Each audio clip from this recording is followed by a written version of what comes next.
Hello, everyone. My name is Nikia Whitaker-Woody, and this is the virtual reality interview series. Today, I have Miss Kamaya with me, and I haven't seen her for a while, so we're going to figure out what she's been up to. Good morning, Kamaya. Good morning. Thanks for having me, Nikia.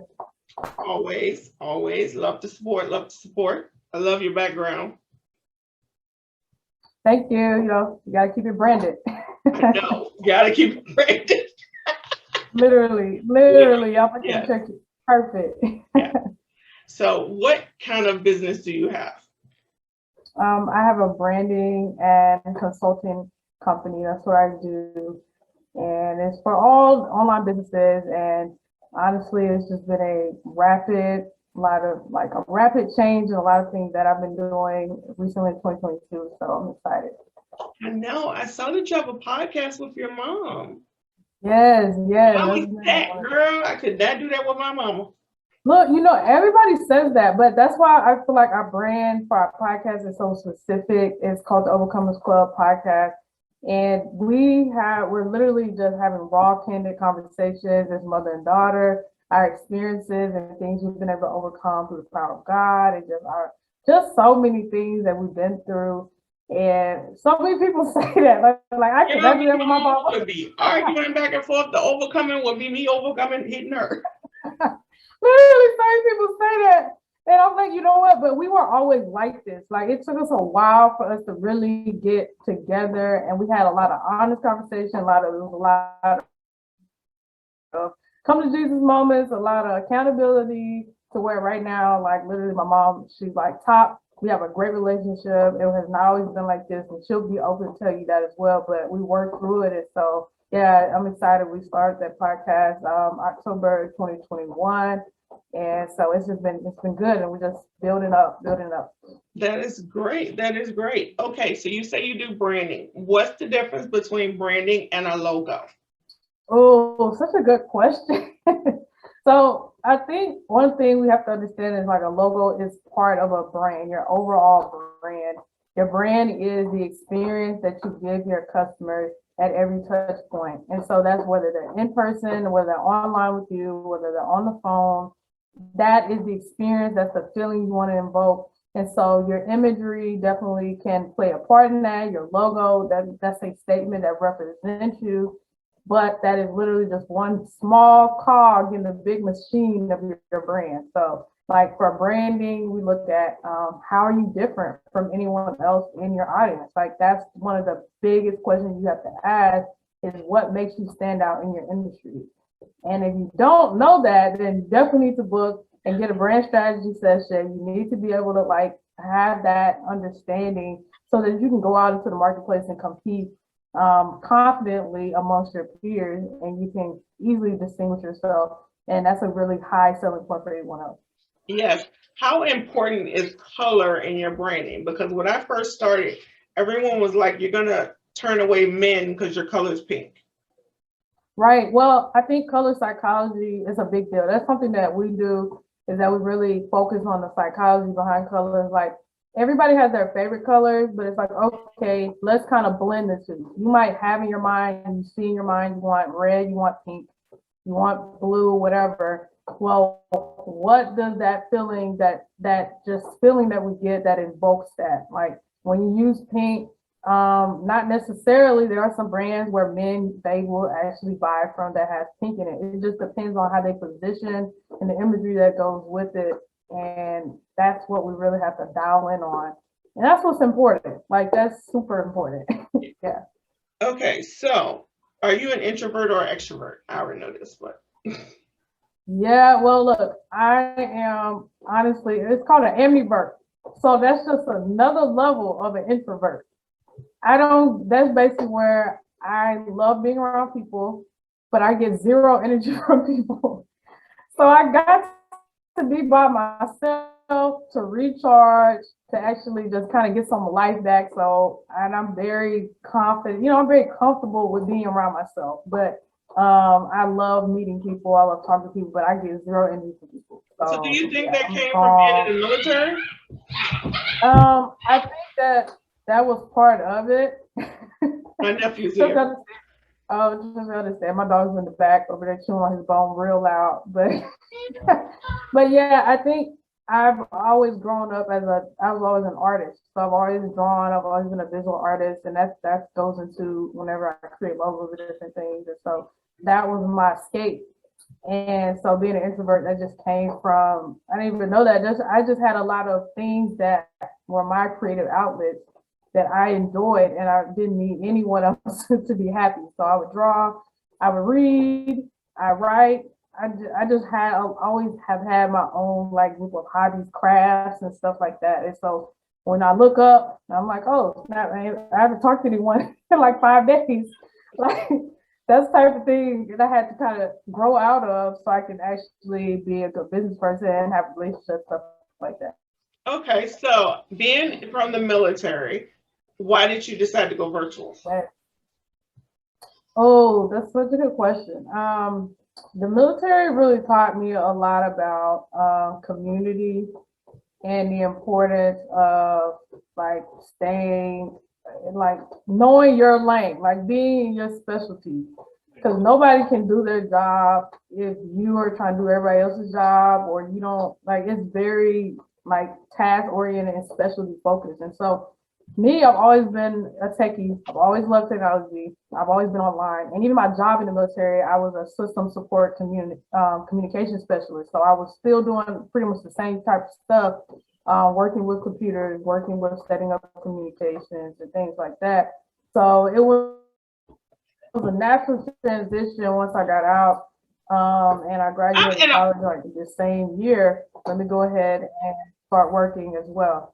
So it's the same thing. Let me go ahead and just like try to get my business, like do this online. I had been freelancing for a while. I've been freelancing for like 10 years, but it was like 2019 is when I officially started with About Designs and really putting together just a bigger group of audience space.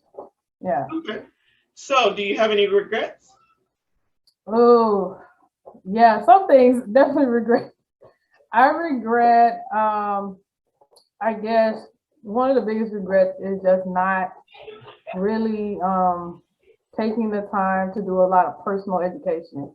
This year, I've been doing that. I've been reading so much. Like I have a book. I've already read like I think 3 books this year. I'm about to finish my fourth. And I have just been really devoted to personal education, especially with business, finances, learning financial literacy is huge. So I regret that it took me, like, I remember years ago, people were telling me to do that. I think I just wasn't in the headspace to be able to really do it. I didn't have the mindset. I couldn't really understand the importance. I thought, I went to college, that's good enough. But honestly, no, like that's just literally the beginning. That's almost nothing that has to do with real life. And that's my biggest thing. But I almost feel like it was a timing to everything, it's a purpose. So I feel very good at where I'm at now. But I wish, like, if I knew what I knew years ago, I might have positioned myself in different ways. But it's like come full circle. It's like I've come back where I feel like I've gotten put back on the right path to that. Yeah, I feel like nothing prepared me for this, even though I've done so many things. Nothing prepared me for this. Nothing. What is or who is your dream client or role? Ooh, dream client or role.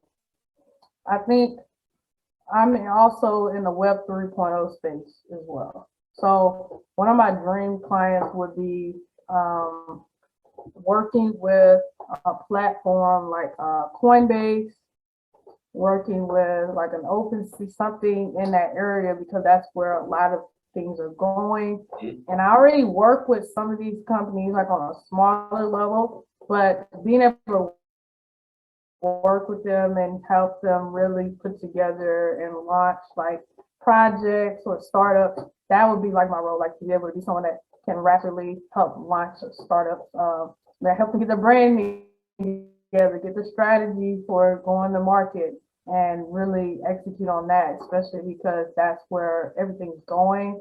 And being immersed in this already is just like, that's all my focus. Like that's all my focus, like literally. Okay. So what is one thing that's very interesting that we don't know about you? Oh, very interesting. You don't know about me. Hmm. I'm trying to think. I'm like, what do y'all know? Like, you know what I'm saying? Let me know.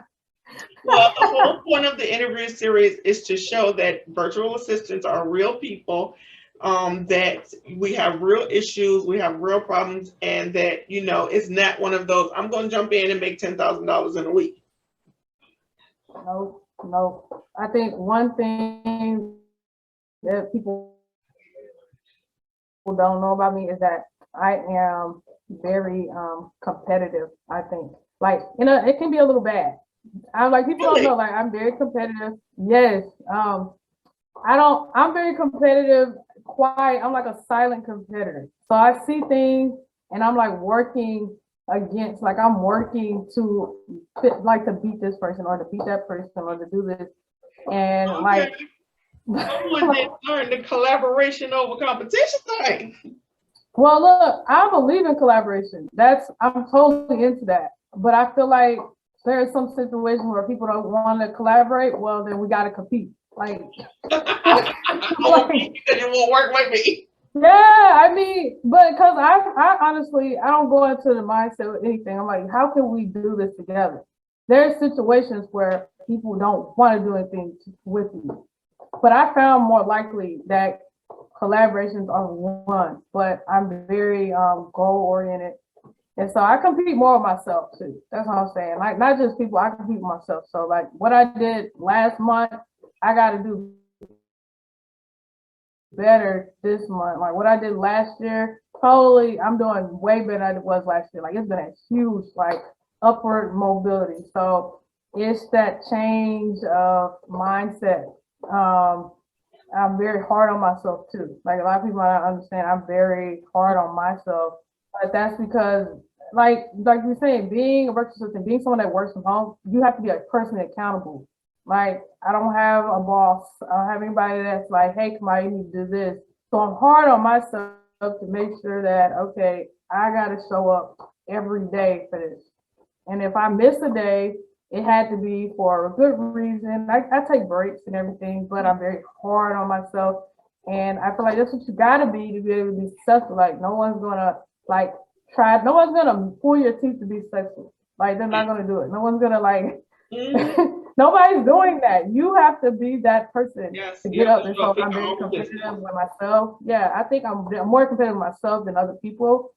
Always trying to do myself. Other people I want to just collaborate with, but there's situations where they want to compete. Okay, we're gonna have to we got to compete. Like, I know. I had this instance today where I reached out to an organization and I asked them if they wanted to partner, and they were like, "Well, I think we're competitors." And I'm like, "So I don't get it. I don't get it." But you know what? And okay. that mindset, I'm not lying. That mindset locks people out of opportunity. Like I see it. Like I found that because I'm just like them. I'm always looking at how can we collaborate. Every time I've seen someone that denies that, normally I look like even a few days later, something will happen and like their brand is like already going down. That they have like their reputation being down. And I feel like it's a blessing in disguise, but quickly those people, I feel like they miss opportunities because even if we look at a lot of businesses that have been successful, if you look at them, they all started with collaboration. Like some of the oldest, like you see some of these companies, they're like, they've been around 60 years, 100 years. They were interlocked with other big companies and they were able to sustain each other over years. This person helped bring business over here and vice versa. So it's that type of situation that I've seen that's way better. Yeah. And so when you get people that are just they don't see it, they're not trying to. It's very it's like anti-prosperity mindset. Like honestly, Right. Okay. So what's one thing in business that you didn't expect? oh my goodness, how long do you have to talk? One of the things I did not expect was the ability, like you have to be able to handle clients and handle those hard and have hard conversations with clients. Mm-hmm. I am a very positive person. So I come and I'm a very service-like person. So I love to help people. It's easy. I don't cause nobody issues, but I have had situations where I have clients, they don't value the work and energy that you put towards something. They even try to go back on the contract. They try to go out of scope. And I mean, things can get very ugly, but you have to be prepared for that. And like, I wasn't prepared. Like, I didn't know people, you could do a lot of good work for people and they still would try to like nickel and dime and do you dirty. And you have to be ready.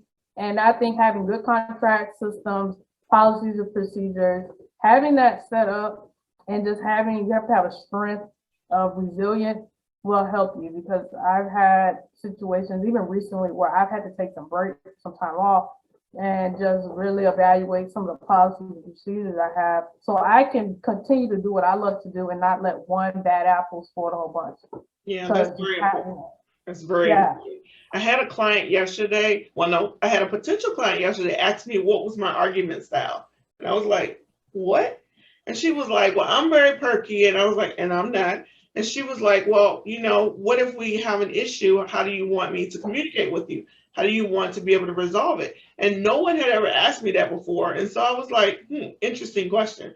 Because if we did have a dispute in our business workings, you know, would it be she's right and I'm automatically wrong? Or would it be, no, I know I'm right and we have issues where we have to end the contract or whatever. So that is a great conversation to have with ourselves and then with the client, you know, at the beginning when we're onboarding to say, you know, you know, would you like to do some mediation or how would you like to handle it?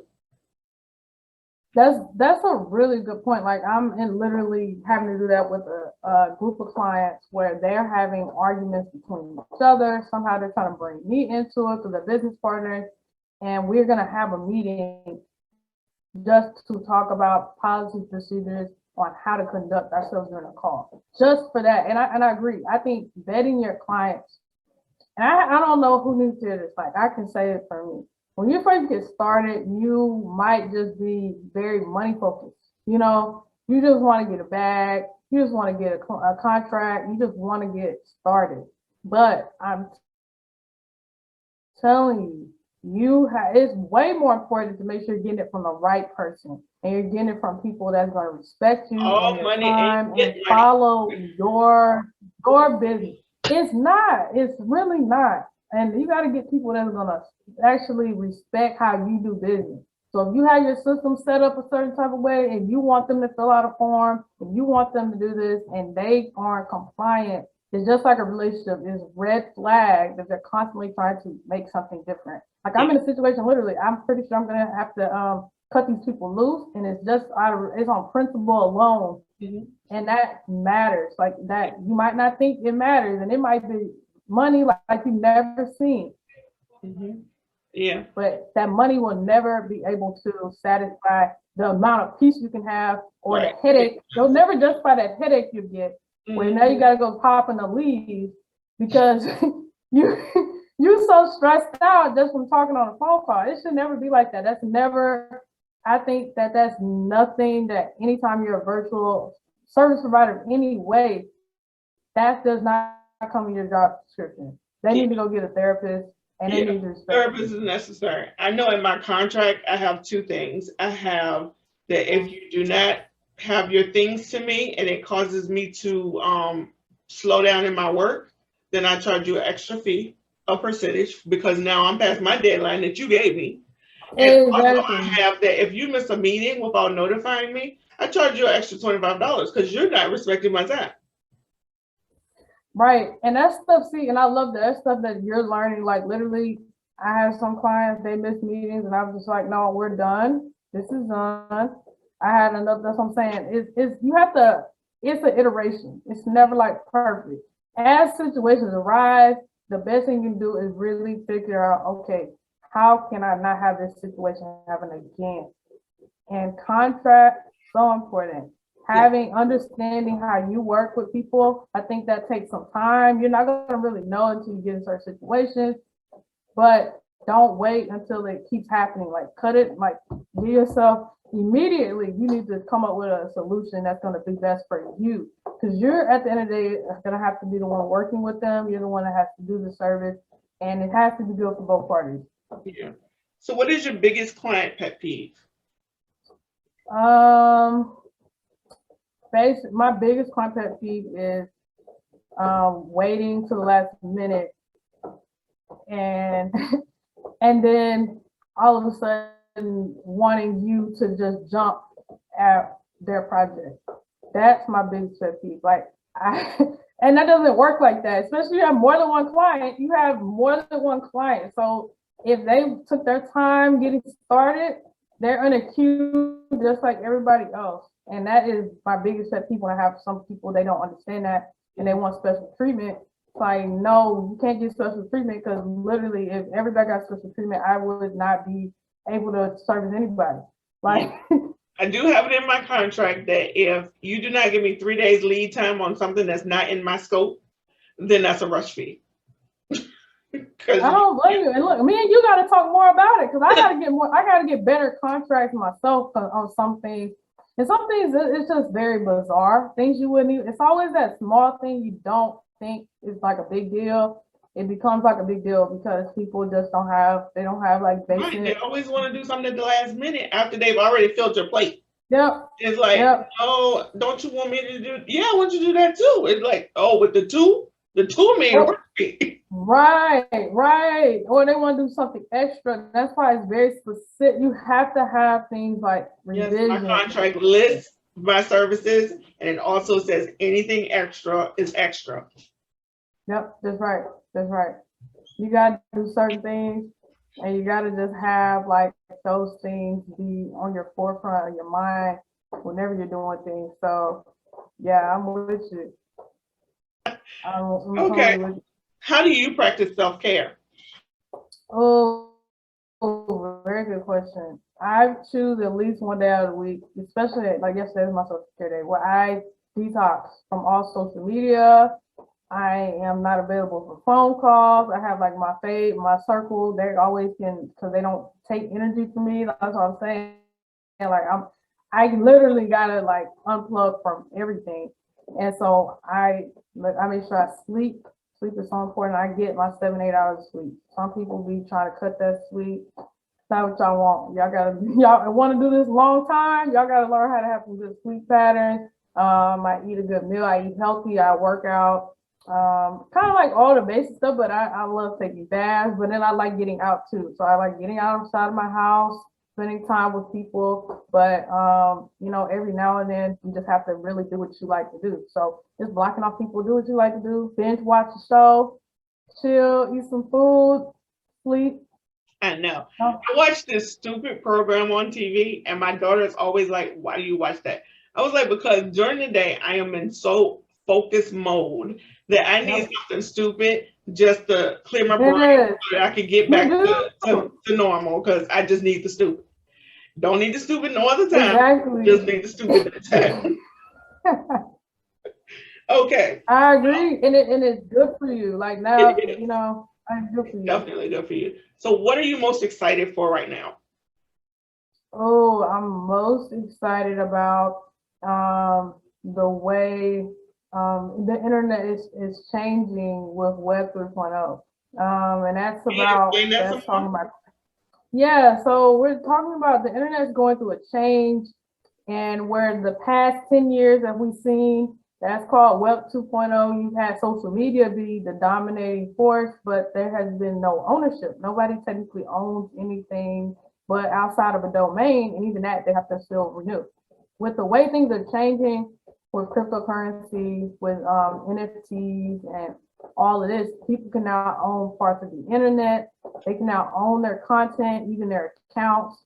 And that is creating a whole new industry that I'm seeing, like I'm part of the beginning, founders of, which is so exciting, but that's where things are going, where now you're gonna start seeing social media, where they're gonna have to try to do things to compete, where some of your biggest platforms that you've always loved, Facebook and Instagram, they will be, I'm just saying this right now, unless they come up with a way for people to start getting like feeling ownership of their content, they're going to get knocked out or get kicked to the side by bigger social media platforms that allow people to literally own their content, sell their content, own their accounts, sell their accounts.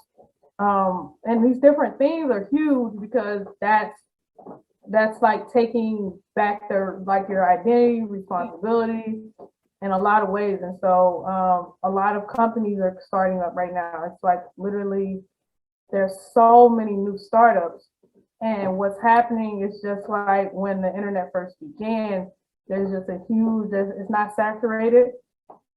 And it's literally people are just trying to figure their way out. And this year especially is going to be a big year because we're seeing like this become more popular, more mainstream.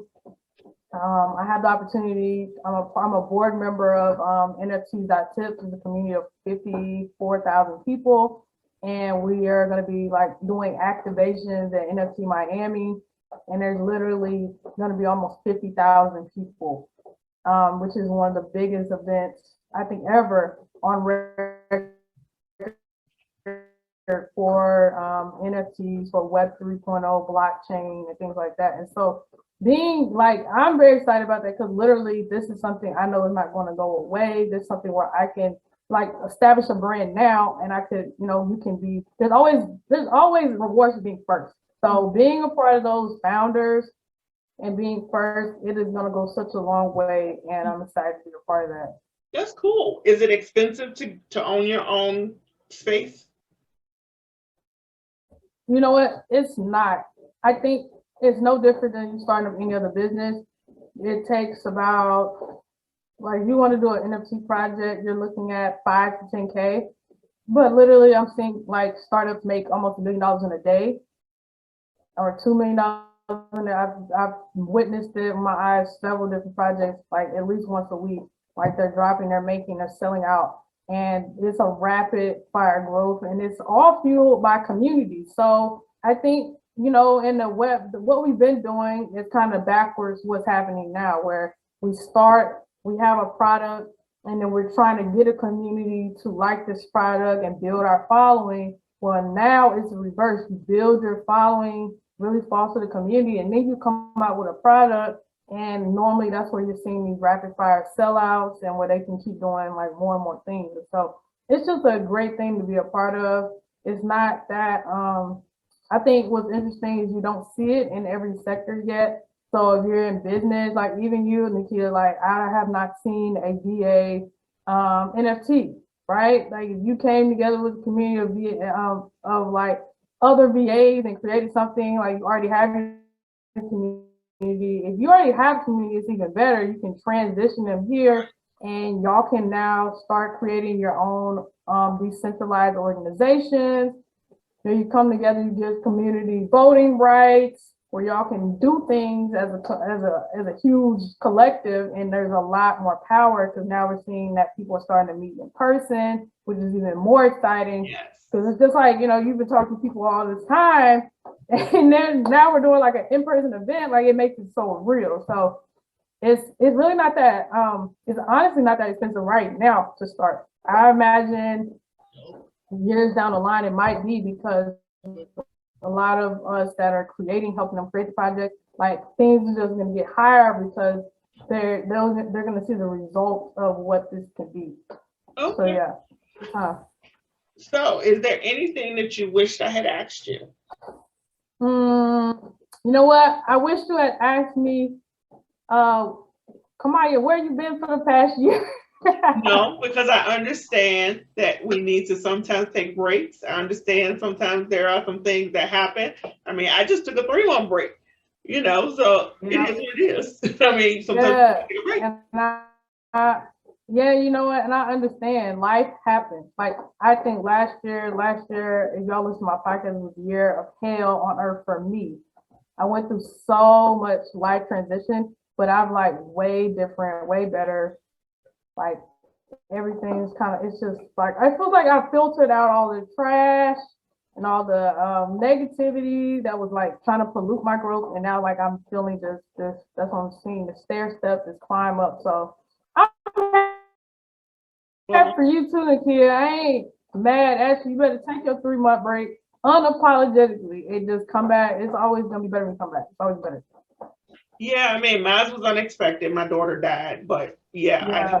I just need to take the break, and I did, and so I'm slowly coming back, slowly coming back. And I understand. I was when I saw that, I was praying for you, and my condolences. Like I went through a lot. My family went through stuff too. Like my stepdad, he went through a series of like 3 strokes, like in like back to back. It was just a lot. So it's like so many things they happen. Y'all gotta be ready for that too. Like you gotta be able to take that break and Yes. just come And back. not feel like you are going to lose everything because you took the break. You know, I have the conference, and the conference was on autopilot. Nothing ever stopped. So I mean, nothing in my business stopped because I took a break. So I mean, you have to have automation in place. You have to have a plan. You have to have community. You have to have support. All those things get you through. Look, and that's amazing. And that's what I'm saying. We gotta reconnect too. Like I'm just coming back out of all of that. And definitely I love the community that you built. It's just a beautiful place. And I'm just glad to be here at VA World. Like I love it. I love it. Yeah, it's a really good group. Definitely. Okay, so that is all I have. I thank you for being my guest this week, and I really appreciate you. And I'm going to hit you up about the Web 3.0 because I definitely want to build a community on there. Yes, absolutely. We're gonna talk. Like definitely. Tell me, I forgot. You told me you wanted me to send you my socials and Yes, a send picture, me I your think. photo and your social links so that I can put them on the post when I post it. Okay. Thank you so much, Thank Nikia. This you. is awesome. See you Have later. a good